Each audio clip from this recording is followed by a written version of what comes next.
Congress party అధికారంకి వచ్చి 2 నెలలు దాటుతా ఉంది.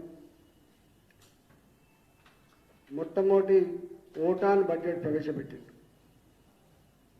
కేంద్ర ప్రభుత్వం బడ్జెట్ సంపూర్ణమైన బడ్జెట్ రాలేదు కాబట్టి, అక్కడ కూడా ఓటాన్ అకౌంట్ బడ్జెట్ వచ్చింది కాబట్టి, సంపూర్ణమైన అంచనాలు లేవు కాబట్టి ఓటాన్ అకౌంట్ బడ్జెట్ ప్రవేశపెడుతున్నట్టుగా రాష్ట్ర ఉప ముఖ్యమంత్రి వర్యులు, ఆర్థిక మంత్రి వర్యులు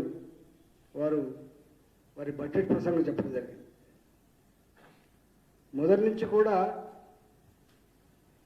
కాంగ్రెస్ పార్టీ ప్రతిపక్షంలో ఉన్నాడు బడ్జెట్ అంచనాలకు ఎస్టిమేషన్కి లేదా యాక్చువల్ ఎక్స్పెండిచర్కి సంబంధం లేకుండా పోతుందని చెప్పి చాలా సందర్భాల్లో వారు అసెంబ్లీలో ఏకరువు పెట్టిండ్రు. మరి మళ్ళీ వారి బడ్జెట్ ప్రసంగంలో కూడా వారి అంకెలలో కూడా అదే దొర్లింది తప్ప, అదే ఒరవడి తప్ప దానికంటే భిన్నమైన ఒరవడి లేదు. 2022-23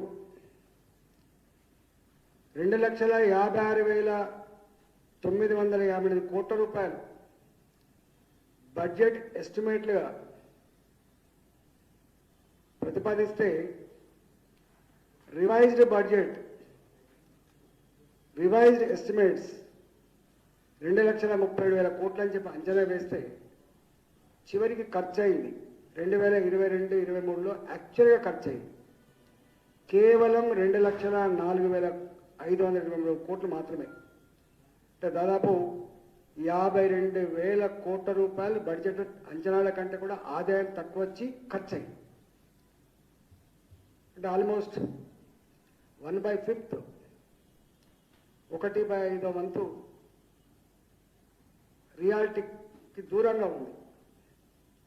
అట్లనే 2023-24లో స్వయంగా ఆర్థిక మంత్రి గారి ఆ బడ్జెట్ పేపర్లో ఆనాటి బడ్జెట్ ఎస్టిమేషన్స్ 2,90,366 కోట్లయితే సవరించిన అంచనాల ప్రకారంగా 2,24,625 కోట్లు అంటున్నారు. అంటే 2,90,000 రూపాయలు బడ్జెట్ పెడితే 2,90,000 కోట్ల రూపాయలు బడ్జెట్ పెడితే ఖర్చు చేయబోతున్నది కేవలం 2,24,000 రూపాయలు చెప్తే డిఫరెన్స్ అంటే 66,000 కోట్లు. అంటే ఒక సంవత్సరం ప్రతిపాదించిన బడ్జెట్లో 66,000 కోట్ల రూపాయలు ఆదాయం రాదని, ఖర్చు పెట్టలేమని చెప్పి వీళ్ళు చూపించినంటే మొత్తం ఫిక్స్డ్ ఎక్స్పెండిచర్ పోను, వడ్డీలు ఫిక్స్డ్ ఎక్స్పెండిచర్, అసలు కట్టడు ఫిక్స్డ్ ఎక్స్పెండిచర్, జీతభత్యాలు ఫిక్స్డ్ ఎక్స్పెండిచర్, పెన్షన్లు ఫిక్స్డ్ ఎక్స్పెండిచర్, సోషల్ పెన్షన్లు ఫిక్స్డ్ ఎక్స్పెండిచర్. అంటే ఒక్క మాట చెప్పాలంటే 66,000 కోట్ల రూపాయలు ఎక్స్పెండిచర్ కాలేదని చెప్పడం అంటే వెల్ఫేర్ని మొత్తం గంగల ముంచడమే.